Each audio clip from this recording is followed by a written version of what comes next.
سب سے پہلے دل کی عطا گہرائیوں سے خصوصی طور پر مسجد انتظامیہ اور ہمارے بھائی واجد صاحب اور محترم بھائی عاقب صاحب، دیگر جو ان کے معاونین ہیں، اور عمومی طور پر پورے محلے کو دل کی عطا گہرائیوں سے مبارکباد پیش کرتا ہوں کہ جنہوں نے یاد امام حسین میں، ذکر امام حسین میں محفل سجائی اور مجھ جیسے ادنا شخص سے دین سیکھنے کے لیے مجھے مدعو کیا، تو میرے لیے بھی یہ باعث برکت ہے کہ میں چند باتیں آپ کو دین کی سکھاؤں گا۔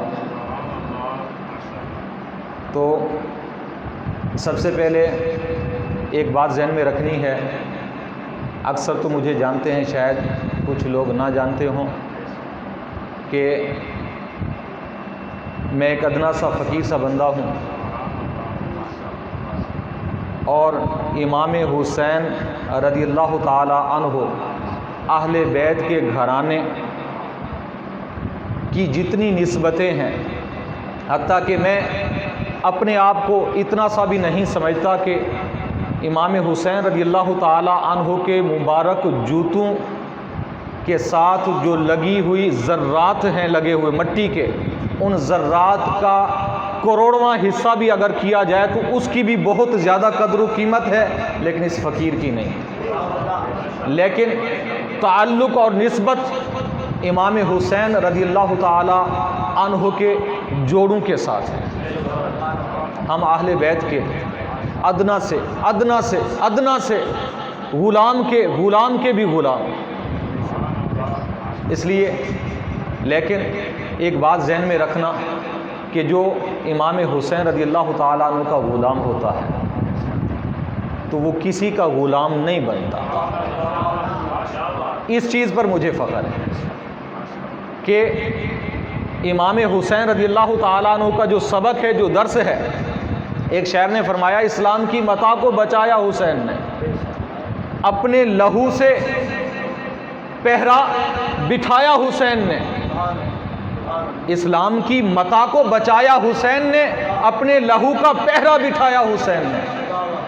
ہے آج بھی وہ محراب و منبر کی روشنی، ہے آج بھی وہ محراب و منبر کی روشنی، دیا جو خاک کربلا پہ جلایا حسین نے، دیا جو خاک کربلا پہ جلایا حسین نے۔ اور ہے آج بھی یزیدیت ماتم میں مضطرب، ہے آج بھی یزیدیت ماتم میں مضطرب، ایسا نشان عبرت بنایا حسین نے، ایسا نشان عبرت بنایا حسین نے۔ تو ہم حسینی ہیں، تو جب حسینی ہیں تو حسینی کردار کچھ تو ہونا چاہیے۔ تو جو حسینی ہیں، مجھے اس بات پر، اور یہ بات بھی کہتا چلوں کہ مجھ فقیر کا بیان سنتے حسینی ہیں، یزیدیوں کے بس کی بات نہیں ہے کہ ہمارا بیان سنیں، یزیدیوں کے بس کی بات نہیں ہے کہ امام حسین کا جو پیغام ہے وہ ہے ہی ایسا، اور ہم بھی جان تو دے سکتے ہیں، لیکن امام حسین کی غلامی کے بعد کسی کی غلامی قبول نہیں ہے۔ ہاں، جو امام حسین رضی اللہ تعالیٰ عنہ کے در کا غلام ہے، ہم اس کے ادنا سے غلام ہیں، اور جو تیرے در سے یار پھرتے ہیں، در بدر یوں ہی خوار پھرتے ہیں، جو حضور کے در سے پھرا، اہل بیت کے در سے پھرا، خدا کی قسم ہم اپنے جوتے کی نوک پہ رکھتے ہیں اسے، ہمارے ہاں اس کی کوئی عزت نہیں ہے۔ لیکن جو حضور کے در کے غلام ہیں، امام حسین رضی اللہ تعالی عنہ کے غلام ہیں، تو پھر ہم ان کے ادنا سے غلام۔ تو امام حسین رضی اللہ تعالی عنہ کا جو پیغام ہے، جو سبق ہے، جو درس ہے، وہ کیا ہے، اس پر میں تھوڑی سی گفتگو کروں گا۔ ویسے تو آپ کی جو فضیلت ہے، اس میں تو اگر ہم پوری رات بھی بیٹھے رہیں تو آپ کی فضیلت تو ختم ہونے والی ہے۔ میرے آقا علیہ الصلوۃ والسلام کی مبارک زبان سے نکلے ہوئے ایسے جملے کہ اگر ہم انہیں سماعت فرمائیں اور توجہ کے ساتھ سنیں تو بہت زیادہ طویل گفتگو اس پر ہو سکتی ہے، لیکن میں ایک حدیث مبارکہ آپ کی شان، آپ کی فضیلت کے حوالے سے اس کی تھوڑی سی وضاحت کر کے پیغام حسین دے کر آپ سے اجازت چاہوں گا کہ ہماری بھی مسجد کے اندر عشاء کی نماز کے بعد محفل ہے، تو اس کے اندر بھی مجھے شرکت لازمی کرنی ہے، تو اس حوالے سے میں آپ کا زیادہ وقت نہیں لوں گا۔ مشہور حدیث مبارکہ ہے، نبی کریم صلی اللہ علیہ وسلم نے فرمایا الحسین منی و انا من الحسین، الحسین منی و انا من الحسین، میں حسین سے، حسین مجھ سے، حسین مجھ سے ہے، میں حسین سے ہوں۔ اس حدیث مبارکہ کو سمجھنے کے لیے تھوڑا سا وقت درکار ہے۔ ہمارے بزرگان دین فرماتے ہیں یہ بات تو سمجھ آتی ہے کہ آپ علیہ الصلوۃ والسلام نے فرمایا حسین مجھ سے ہے، یہ بات سمجھ آتی ہے کہ حسین نبی کریم صلی اللہ علیہ وسلم کے صاحبزادے ہیں، آپ کے بیٹے ہیں، تو حسین حضور سے ہیں، یہ بات سمجھ آتی ہے، لیکن نبی کریم صلی اللہ علیہ وسلم نے فرمایا میں حسین سے ہوں۔ تو اس تعلق کو سمجھنے کے لیے ہمارے بزرگان دین نے کچھ اور حدیثیں بھی بیان فرمائی ہیں، جیسا کہ ایک اور صحابی ہیں نبی کریم صلی اللہ علیہ وسلم کے بہت پیارے صحابی حضرت جلیبیب رضی اللہ تعالیٰ عنہ، آپ کے بارے میں میرے آقا علیہ الصلوۃ والسلام کا فرمان اقدس ہے۔ آپ علیہ الصلوۃ والسلام نے فرمایا الجلیبیب منی و انا من الجلیبیب، حضرت جلیبیب مجھ سے ہیں، میں جلیبیب سے۔ ایک اور روایت کے اندر ہے میرے آقا علیہ الصلوۃ والسلام نے فرمایا السلمان منی و انا من سلمان، اور ایک روایت کے الفاظ ہیں السلمان فہو علی، آپ علیہ الصلوۃ والسلام نے فرمایا کہ سلمان، حضرت سلمان میری آل سے، حالانکہ وہ فارس سے آئے ہوئے۔ نبی کریم صلی اللہ علیہ وسلم فرما رہے ہیں کہ حضرت سلمان میری آل سے ہے۔ اب امام حسین کے لیے بھی وہی جملے، حضرت جلیبیب کے لیے بھی وہی جملے، اور حضرت سلمان فارسی کے لیے بھی وہی جملے، اس میں قدر مشترک کیا چیز ہے؟ وجہ کیا ہے؟ وجہ کیا ہے؟ تو ہمارے بزرگان دین فرماتے ہیں اس میں ایک نقطہ ہے۔ وہ نقطہ کیا ہے کہ جب میرے آقا علیہ الصلوۃ والسلام نے حضرت جلیبیب سے یہ فرمایا نا، یہ فرمان حضور کا کب کا ہے کہ جب حضرت جلیبیب ایک غزوہ کے اندر، ایک میدان جنگ کے اندر نبی کریم صلی اللہ علیہ وسلم کے ساتھ مل کر جب بہادری دکھائی، شجاعت دکھائی، حتیٰ کہ کئی سینکڑوں کی تعداد میں کفار کو واصل جہنم کیا، اس کے بعد خود جام شہادت نوش فرمایا حضرت جلیبیب نے، اور جب آپ شہید ہوئے آپ کے جسم کا کوئی حصہ زخموں سے خالی نہیں تھا۔ میرے آقا علیہ الصلوۃ والسلام نے جب حضرت جلیبیب رضی اللہ تعالی عنہ کی شجاعت، جرأت و بہادری کو دیکھا اور آپ کے مبارک جسم کو دیکھا، اس وقت میرے آقا علیہ الصلوۃ والسلام کی مبارک زبان سے جو نکلنے والے الفاظ تھے وہ کیا تھے؟ الجلیبیب منی و انا من جلیبیب، حضرت جلیبیب مجھ سے ہیں، میں ان سے۔ حضرت سلمان فارسی رضی اللہ تعالیٰ عنہ کی مبارک عمر تقریباً 200 سے 250 سال ہے، ابھی ذہن میں نہیں لیکن 200 سے اوپر ہے۔ حضرت سلمان فارسی وہ حضور کے پیارے صحابی ہیں کہ جب نبی کریم صلی اللہ علیہ وسلم کی مبارک شان پڑی تھی نا دیگر کتابوں کے اندر، تو اللہ تعالیٰ کی بارگاہ میں یہ دعا کی کہ اے مالک مجھے اتنی عمر عطا فرما کہ میں تیرے نبی کا دیدار کرنا چاہتا ہوں۔ اور دیکھیں اگر نیت سچی ہو، محبت کے ساتھ اگر کوئی اپنے نبی کے ساتھ تعلق جوڑے تو خدا کی قسم اللہ تعالیٰ زندگیاں عمریں بھی لمبی عطا فرما دیتا ہے۔ اللہ سے دعا کی حضرت سلمان فارسی نے فارس کے اندر، اللہ تعالیٰ نے آپ کو لمبی عمر عطا فرمائی، 200 سال سے اوپر، حتیٰ کہ جب نبی کریم صلی اللہ علیہ وسلم نے اعلان نبوت فرمایا، حضرت سلمان فارسی فارس چھوڑ کے آپ مدینہ شریف تشریف لائے اور نبی کریم صلی اللہ تعالی وسلم کے مبارک ہاتھ پر ایمان قبول کیا، دین اسلام کے اندر داخل ہوئے، اور دین اسلام کے لیے بہت بڑی بڑی قربانیاں پیش کی. اتنا وقت نہیں کہ ان کو بیان کیا جائے. تو میرے آقا علیہ الصلوۃ والسلام نے جب ان کی قربانیوں کو دیکھا، ان کی محبت کو دیکھا، ان کی وفا کو دیکھا، حضرت جلیبیب کی وفا کو دیکھا، تو آپ علیہ الصلوۃ والسلام نے فرمایا الجلیبیب منی وانا من جلیبیب. حضرت سلمان میری آل سے. اور یہی چیز تھی نبی کریم صلی اللہ تعالی علیہ وسلم خود بیان فرماتے ہیں کہ میں اس کتے کو بھی دیکھ رہا ہوں، یہ حضور کا فرمان ہے، کہ جو میرے اہل بیت کے خون سے اپنی زبان کو رنگ رہا ہے. میرے حضور سب جانتے ہیں، حضور کو سب پتہ ہے. اس لیے میرے آقا علیہ الصلوۃ والسلام جانتے تھے امام حسین رضی اللہ تعالی عنہ کی بہادری کو، آپ کی شجاعت کو. آپ نے جو بہت بڑی قربانی دینی تھی، آپ نے اپنے دین، نانا کے دین کے ساتھ جو وفا کرنی تھی، حضور جانتے تھے. اس لیے فرمایا الحسین و منی و انا من الحسین. تو پتہ یہ چلا ان روایات سے. اور امام حسین رضی اللہ تعالی عنہ کی شہادت کا جو ایک پیغام ہے وہ یہ بھی ہے کہ نبی کریم صلی اللہ تعالی علیہ وسلم کے دین کے ساتھ وفا کرو تو خدا کی قسم حضور تمہیں بھی یہ فرمائیں گے کہ آپ مجھ سے ہیں، میں آپ سے ہوں. یہ ہو سکتا ہے، یہ مشکل بات نہیں ہے. اگر ہم یہ چاہتے ہیں کہ حضور یہ فرما دیں یا حضور کی طرف سے یہ پیغام مل جائے کہ فلاں میرا غلام ہے، دور کی بات نہیں ہے. قریب، ماضی قریب کی بات بتاتا ہوں، بلکہ آپ جانتے ہیں، سارے جانتے ہیں. ایک ویل چیئر پر بابا اٹھا. میں یہ سیاسی گفتگو نہیں، ویسے ایک دینی گفتگو کر رہا ہوں، سیاسی طور پر نہیں، دینی طور پر گفتگو کر رہا ہوں. نبی کریم صلی اللہ تعالی علیہ وسلم کے ساتھ وفا کی، حضور کی ناموس کی خاطر اذیتیں برداشت کی،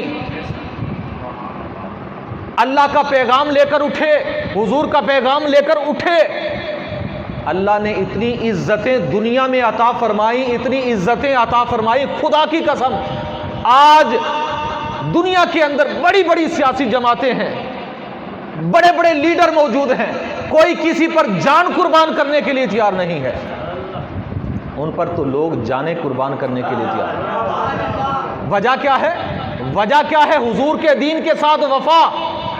جو کوئی بھی حضور کے دین کے ساتھ وفا کرتا ہے تو گویا کہ ہمارا دین، نبی کریم صلی اللہ علیہ وسلم کا دین وہ واحد دین ہے کہ اس کے اندر نہ ذات دیکھی جاتی ہے، نہ پات دیکھی جاتی ہے، نہ رنگ دیکھا جاتا ہے، نہ نسل دیکھی جاتی ہے، نہ قوم دیکھی جاتی ہے، نہ خاندان دیکھا جاتا ہے. دیکھا جاتا ہے تو محبت دیکھی جاتی ہے، اور دیکھا جاتا ہے تو حضور کے ساتھ وفا دیکھی جاتی ہے. اگر کوئی اپنی وفا کے اندر اپنے نبی کے ساتھ، دین کے ساتھ وفا کرتا ہے تو خدا کی قسم اللہ اسے دنیا کے اندر بھی سرخرو فرماتا ہے، آخرت کے اندر بھی سرخرو فرماتا ہے. تو آج ہم دین کے ساتھ وفا کر کے تو دیکھیں، آج دین کے ساتھ وفا کر کے تو دیکھیں. اللہ دنیا میں بھی عزتیں عطا فرمائے گا، آخرت میں بھی عزتیں عطا فرمائے گا. ٹائم بتاتے رہنا. وفا شرط ہے دین کے ساتھ، وفا دین کے ساتھ شرط ہے. میرے آقا علیہ الصلوۃ والسلام کی فرامین کو ذہن کے اندر رکھیں، جگا دیں، اور اس کے ساتھ ساتھ ایک اور بات بھی ذہن میں رکھیں کہ امام حسین رضی اللہ تعالیٰ عنہ نے دین کے ساتھ وفا کی، قیامت تک نام باقی ہے. دین کے ساتھ جس نے بغاوت کی، جس نے دین کے ساتھ بغاوت کی، یزید نے، قیامت تک اس پر لوگ لعنتیں بھیج رہے ہیں.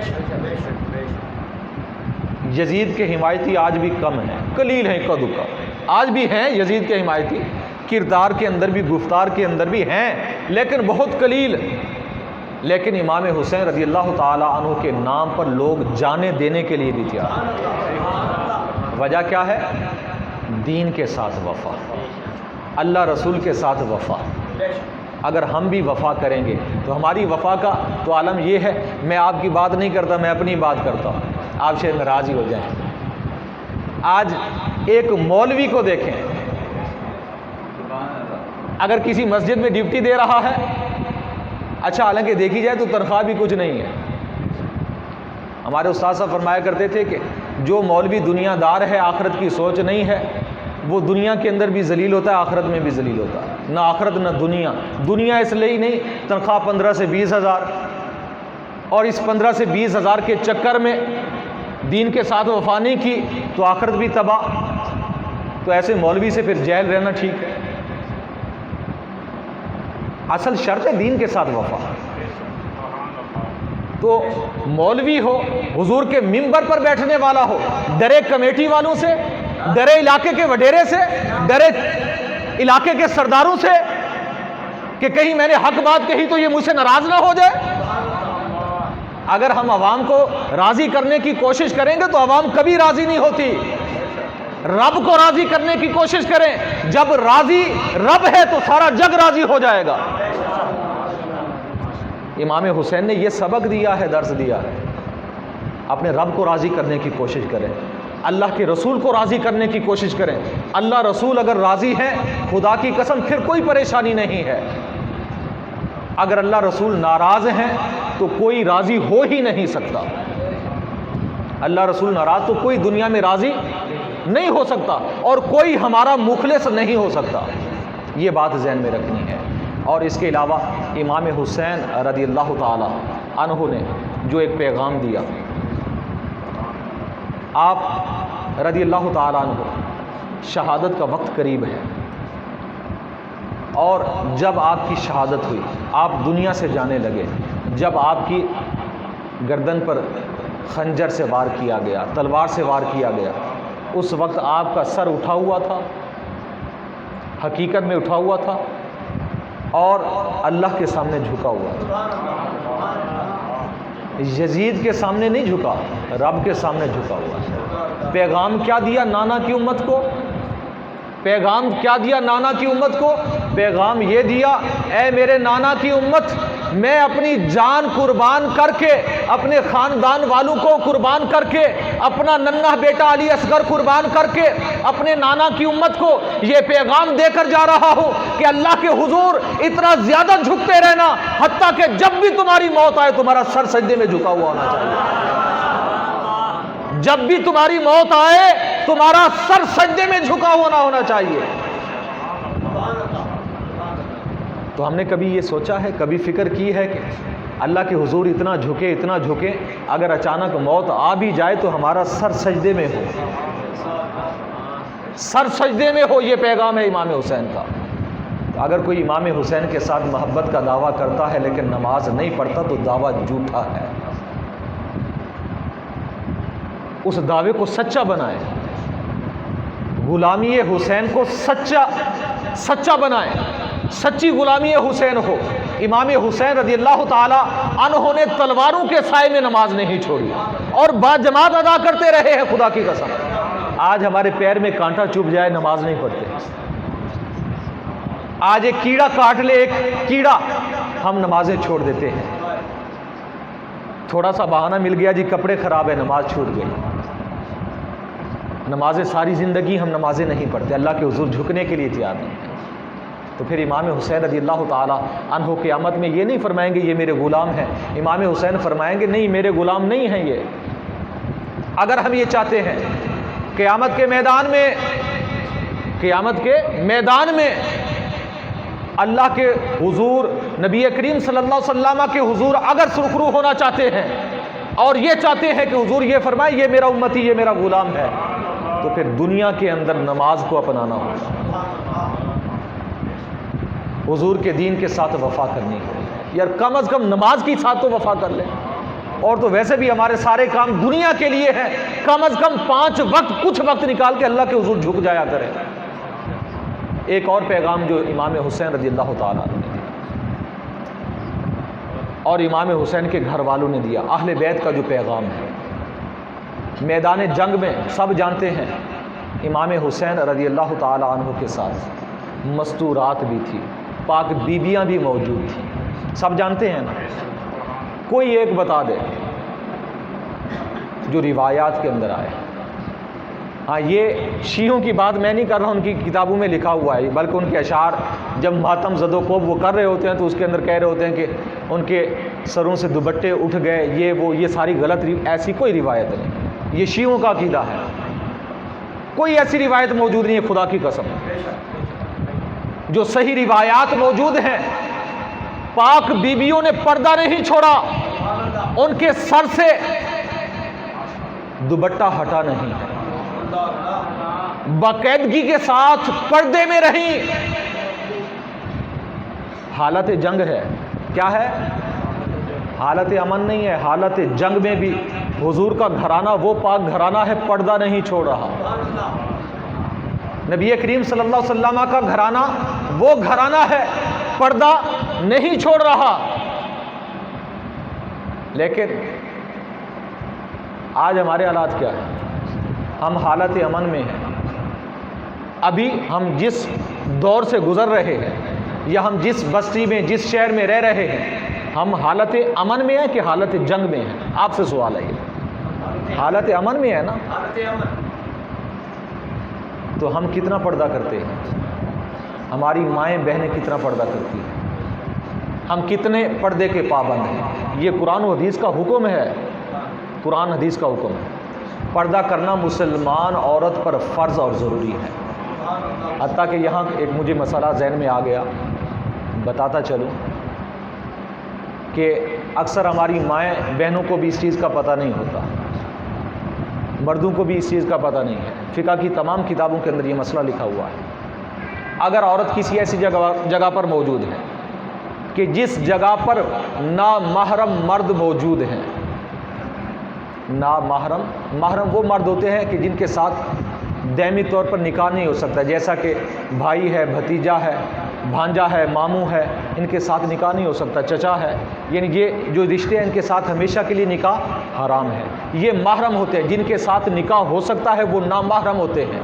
تو نامحرم مرد جہاں پر ہوں، عورت کے لیے حکم یہ ہے کہ ایک فرض ہے نماز کا، وضو کیا ہے نماز کے لیے؟ فرض ہے کہ نہیں ہے؟ بغیر وضو کے نماز ہوتی ہے؟ بغیر وضو کے نماز فرض ہے نا وضو کرنا. لیکن اگر عورت ایسی جگہ پر ہے، بازو اگر کھولتی ہے وضو کرنے کے لیے، مرد نامحرم موجود ہیں، ایسی جگہ اسے میسر نہیں ہے کہ جس جگہ پر چھپ کر وہ وضو کرے، تو ہمارے دین اسلام کا حکم یہ ہے، دین اسلام کا حکم یہ ہے، اس پر لازم ہے وضو نہ کرے، تیمم کرے اندر بیٹھ کر. کیا کرے؟ یہ مسئلہ آپ نے پہلے نہیں سنا ہوگا، گارنٹی کے ساتھ میں کہتا ہوں. یعنی ہمارے دین نے یہ بتایا ہے وضو کرنا فرض ہے، پردہ بھی فرض ہے، لیکن پردہ اتنا اہم ہے، وضو کی رعایت دی گئی ہے. وضو معاف ہو چکا ہے، تیمم کے ساتھ کام چل جائے گا، نماز ہو جائے گی، لیکن بے پردگی کی اجازت پھر بھی نہیں ہے. اور وہ بھی بے پردگی کس چیز کی؟ کہ صرف بازو بھی نہیں کھول سکتی عورت. کیا نہیں کھول سکتی؟ تو آج کل ہماری شادی بیاہوں کے اندر کیا ہوتا ہے؟ یہاں تک صرف بازو نہیں، پورے کندھوں تک بازو کھلے ہوتے ہیں. اور ہم اسی میں والد بھی ہوتے ہیں، اسی میں بھی بھائی موجود ہوتے ہیں، سارے دیکھ رہے ہوتے ہیں. لیکن یہ بات بھی ذہن میں رکھیں، جو گھر کا سرپرست، جو والد، جو بھائی، جو بیٹا اپنی ماں کو، اپنی بہن کو، اپنی بیٹی کو پردے کا حکم نہیں دیتا، پردے کی سختی نہیں کرتا، وہ بھی اس کے گناہ کے اندر برابر کا شریک ہوتا. تو اہل بیت علیہ السلام کا پیغام یہ بھی ہے کہ پردہ فرض ہے، اگرچہ حالت جنگ کیوں نہ ہو، اگرچہ آپ جنگ کے میدان میں ہیں، پھر بھی بے پردگی کی اجازت نہیں ہے، حالت جنگ میں بھی نہیں ہے، چاہے جائے کہ حالت امن کے اندر ہو. تو پیارے بھائیوں، اگر جہنم سے اپنے آپ کو، اپنی بیویوں کو، اپنی بہنوں کو، اپنی بیٹیوں کو اگر ہم بچانا چاہتے ہیں، اور یہ چاہتے ہیں کہ جہنم سے ہم بھی بچیں، ہمارے اہل و عیال بھی بچیں، تو پردہ فرض ہے، یہ لازمی سمجھ لیں، اسے لازمی سمجھیں. کوشش کریں باپرد ہونے کی، باپرد رہنے کی کوشش کریں، یہ لازمی ہے. اگر ایسا نہیں کریں گے تو خدا کی قسم دنیا کے اندر بھی ذلیل ہوں گے، آخرت کے اندر بھی ذلیل ہوں گے. کچھ لوگ اچھا کہتے ہیں کہ جی یار ہمارا معاشرہ ایسا ہے، بہت مشکل ہو جاتا ہے. اور یہاں پر بھی یہ بات بتاتا چلوں کہ ہمارے اکثر مولوی حضرات، پیر حضرات بھی پردہ نہیں کرتے. آج کل عوام سے کیا گیلا؟ جو ہمارے اس قوم کے جو رہنما ہیں انہوں نے اس چیز کو چھوڑ دیا. اکثر و بیشتر کی بات کر رہا ہوں، الا ماشاءاللہ جو دین کے سچے غلام ہیں، جو صحیح علماء ہیں، جو صحیح پیر ہیں، وہ اس چیز پر پابندی کرتے ہیں اور یہ علامت ہے ان کے صحیح ہونے کی. جو مولوی صاحب، جو پیر صاحب اپنی ماں، بہن، بیٹی، بیوی کو بے پردہ موٹر سائیکل پر بٹھا کر، گاڑی میں بٹھا کر لے کے جا رہے ہو، سمجھ لیں یہ جھوٹا ہے. یہ اللہ رسول کے دین کے ساتھ وفا کرنے والا نہیں ہے. اللہ رسول کے ساتھ وفا کرنے والا وہ ہے جو اپنی ماں، بہن، بیٹی، بیوی کو پردہ کرواتا ہے. تو یہ چیزیں اگر میں بتاتا ہوں تو میں خود اس پر عمل کرتا ہوں. آپ پوچھ سکتے ہیں گدریام والوں سے بھی، آپ نے کبھی نہیں دیکھا ہوگا کہ ہم باہر نکلے ہوں، کبھی میری بیوی کو کسی نے بے پردہ دیکھا ہو؟ اگر کسی نے دیکھا ہو تو مجھے بتائیں. کوئی مشکل نہیں ہے پردہ کرنا، کوئی مشکل نہیں ہے، بہت آسان ہے. صرف یہ کہ اگر ہمارا ذہن بن جائے. تو دین کے ساتھ وفا کیا ہے؟ نبی کریم صلی اللہ علیہ وسلم کے پیارے صاحبزادے حضرت امام حسین رضی اللہ تعالی عنہ نے جو دین بچایا، وہ دین کیا تھا؟ یہی احکام تھے کہ میرے نانا کی امت تک دین کا جو صحیح پیغام ہے وہ پہنچے، یزیدیت نہ پہنچے، فحاشی نہ پہنچے، عریانی نہ پہنچے. یزید کے ہاتھ میں آپ نے ہاتھ کیوں نہیں دیا؟ یزید کے ہاتھ میں ہاتھ آپ نے کیوں نہیں دیا؟ سب جانتے ہیں کہ یزید فاسق و فاجر تھا، شرابی تھا، زانی تھا، نمازیں چھوڑنے والا تھا. آج تو اس پر کفر کے فتوے بھی لگے ہیں، لانتی بھی کہتے ہیں، لیکن اس وقت وہ تھا مسلمان. لیکن امام حسین رضی اللہ تعالی عنہ نے اس کے ہاتھ میں ہاتھ اس لیے نہیں دیا کہ وہ بدکار تھا. اس وقت وہ عورتوں کو برہنہ دیکھتا تھا، عورتوں کے برہنہ ناچ کروایا کرتا تھا. تو پھر یزیدیت دیکھیں کیا ہے؟ بے پردگی یزیدیت ہے اور با پردگی حسینیت ہے. نمازی ہونا حسینیت ہے، بے نمازی ہونا یہ یزیدیت ہے. اللہ رسول کے دین کے ساتھ وفا کرنا، احکام پر عمل کرنا یہ حسینیت ہے، اور احکام کو چھوڑ دینا، پس پشت ڈال دینا یہ یزیدیت ہے. آپ سے ایک سوال کرتا ہوں. ہمارے اکثر لوگ کہتے ہیں جی آج کل حالات ایسے بن چکے ہم دین پر عمل نہیں کر سکتے. سارے دین پر کون عمل کر سکتا ہے؟ حالانکہ اللہ کا قرآن یہ کہتا ہے کہ ہم نے ایسے احکام بھیجے ہی نہیں ہیں کہ جو تمہاری طاقت سے زیادہ ہوں، جو تکلیف مالا یطاق ایسی نہیں ہے. یعنی ہر شخص عمل کر سکتا ہے، ہر شخص اس پر عمل کر سکتا ہے، یہ کوئی مشکل بات نہیں ہے. لیکن ایک ہمارا ذہن بن گیا کہ نہیں جی اس پر کون عمل کر سکتا ہے، احکام پر عمل کون کر سکتا ہے.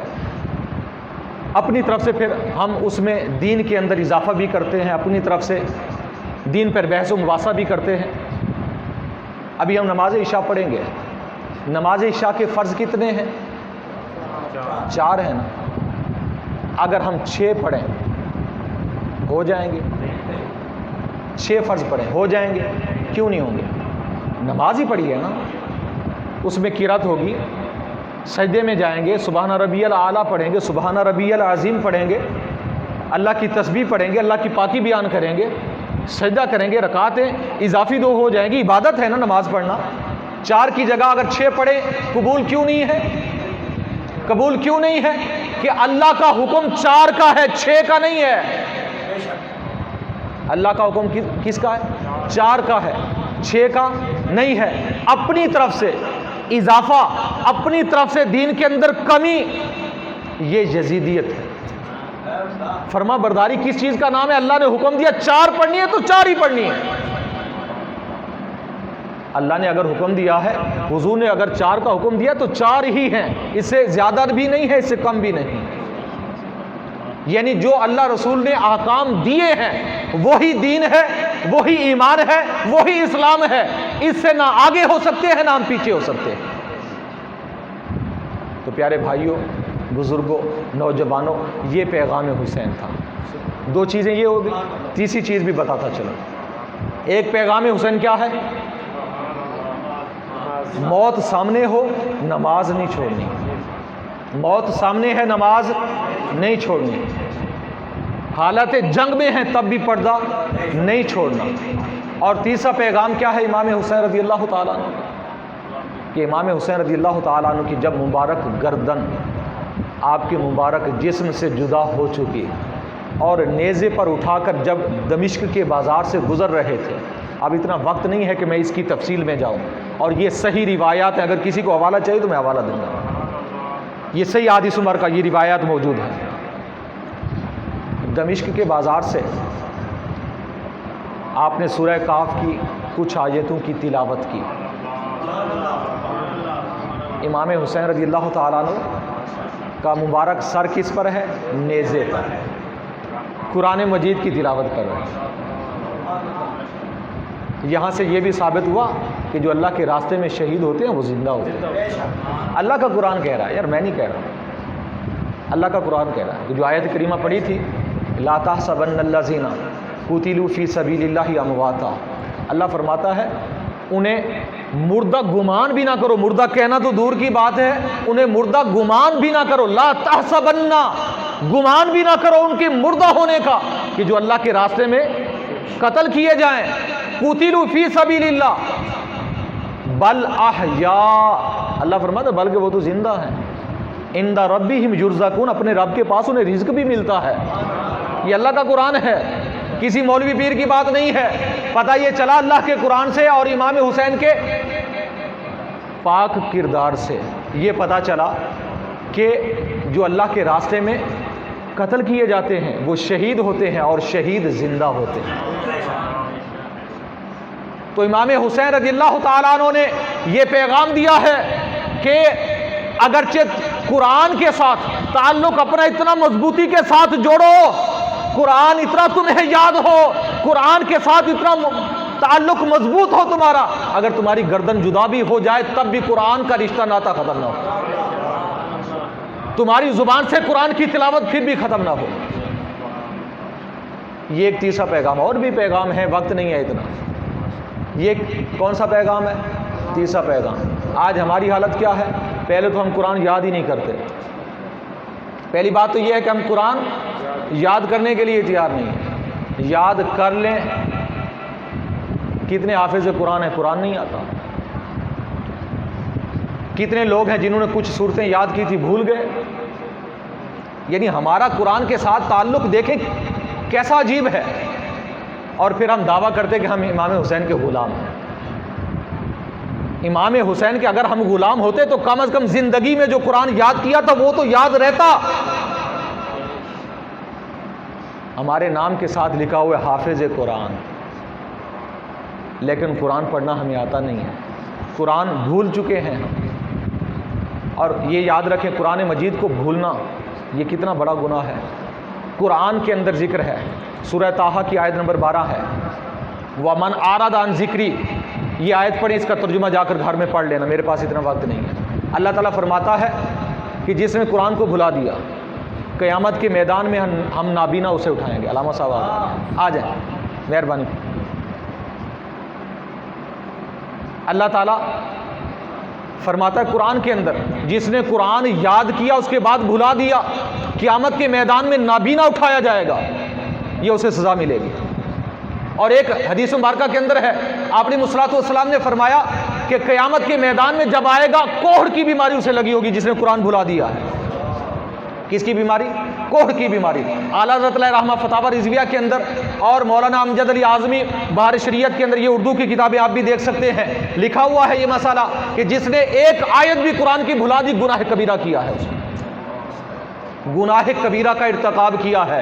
اور ایک اور حدیث مبارکہ ہے، میرے آقا علیہ الصلوۃ والسلام کا فرمان اقدس ہے، بخاری یہ ابو داؤد شریف اور ترمذی شریف کی حدیث پاک ہے، آپ علیہ الصلوۃ والسلام نے فرمایا کہ مجھ پر نیکیاں پیش کی گئیں، حتیٰ کہ سب سے چھوٹی نیکی جسے لوگ سمجھتے ہیں، میں نے اسے بھی دیکھا کہ مسجد سے ایک دن کا باہر نکال دینا، یہ سب سے چھوٹی لوگ نیکی سمجھتے ہیں۔ آپ علیہ الصلوۃ والسلام نے فرمایا میں نے یہ بھی دیکھی کہ اللہ تعالیٰ نے اس بندہ مومن کی اس نیکی کو بھی لکھا ہوا تھا جس نے مسجد سے ایک دن کا باہر پھینکا۔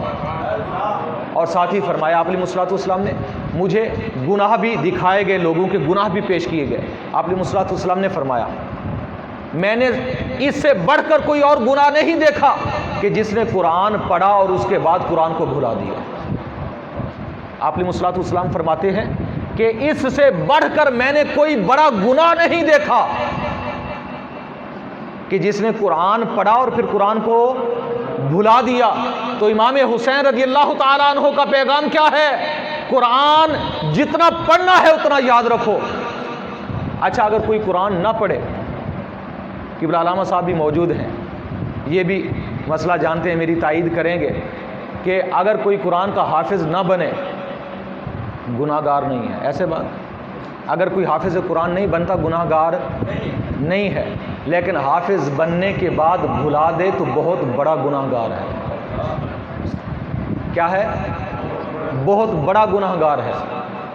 اس لیے ہمارے بزرگان دین فرماتے ہیں، بچیوں کے حوالے سے بھی آج کل ایک ہمارا ٹرینڈ چلا ہے جو کہ جی بچیوں کو حافظہ بنائیں۔ بچیاں قرآن حفظ کرنے کے بعد اسے سنبھال نہیں سکتی، الٹا گناہ ہے۔ ہاں، عالمہ بنائیں۔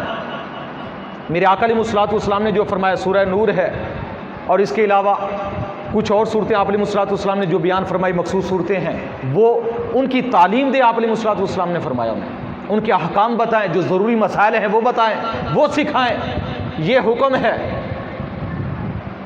تو جب چاہے کوئی بھی ہے قرآن پڑھنے کے بعد، یاد کرنے کے بعد جب بھلا دیتا ہے تو پڑھنے کا اتنا اجر و ثواب نہیں ہوتا جتنا بھلا دینے کا گناہ ہوتا ہے۔ ہاں، اس گناہ سے اس وقت وہ بری ہو سکتا ہے جب دوبارہ اسے یاد کرے اور یاد رکھے، پھر گناہ سے بری ہو سکتا ہے۔ لیکن ہمارے حالات ایسے ہو چکے ہیں آج کل، آج کتنے بڑے بڑے مولوی ہمارے کہ مولوی تو بن گئے لیکن قرآن پڑھنے کے بعد اب انہیں قرآن آتا ہی نہیں ہے، کہ بڑے عہدوں پر جب پہنچ جاتے ہیں تو قرآن بھول جاتے ہیں، پھر قرآن پڑھتے بھی غلط ہیں، قرآن کا ترجمہ بھی غلط، قرآن کی قرأت بھی غلط۔ یہ حالات جب ہمارے رہنماؤں کے ہو گئے تو ہماری عوام کہاں جائے گا؟ تو اس لیے مجھے اکثر لوگ یہ کہتے ہیں کہ جب میں نیا ابھی تو کوئی بات نہیں کرتا، نیا جب میں گرجام میں آیا تھا، وہ جی ان کے نام کے ساتھ مفتی لگاتے ہیں، 2-4 صورتیں انہوں نے رٹی ہوئی ہیں۔ تو میرے ساتھ میں نے کبھی حافظ تو نہیں کہا، نہ میں حافظ ہوں، نہ میں نے لکھایا، نہ مجھے کوئی حافظ کہتا ہے۔ اس لیے کہ آپ اتنی صورتیں یاد کریں، اتنا قرآن یاد کریں جتنا آپ سنبھال سکتے ہیں۔ ویسے میں اگر بیٹھ جاؤں، خدا کی قسم میں ایک دن کے اندر سپارہ، میرا حافظہ اتنا تیز ہے الحمدللہ، ایک دن کے اندر میں سپارہ یاد کر سکتا ہوں۔ یاد کرنا بڑی بات نہیں، آگے سنبھالنا اسے بڑی بات ہے۔ آگے اسے سنبھالنا، اسے باقاعدگی کے ساتھ پڑھنا، یاد رکھنا، یہ بڑی بات ہے۔ تو اس لیے قرآن مجید سب سے یہ پیغام، امام حسین رضی اللہ تعالیٰ عنہ کا پیغام یہ ہے کہ قرآن کے ساتھ تعلق اتنا مضبوط ہو کہ جتنا بھی یاد کیا ہے اسے کبھی بھولنا نہیں ہے۔ اگر بھولیں گے تو گناہ گار ہو جائیں گے، بھولیں گے تو گناہ گار ہو جائیں گے۔ تو یہ چند ایک باتیں تھیں امام حسین رضی اللہ تعالیٰ عنہ کے پیغام کے حوالے سے۔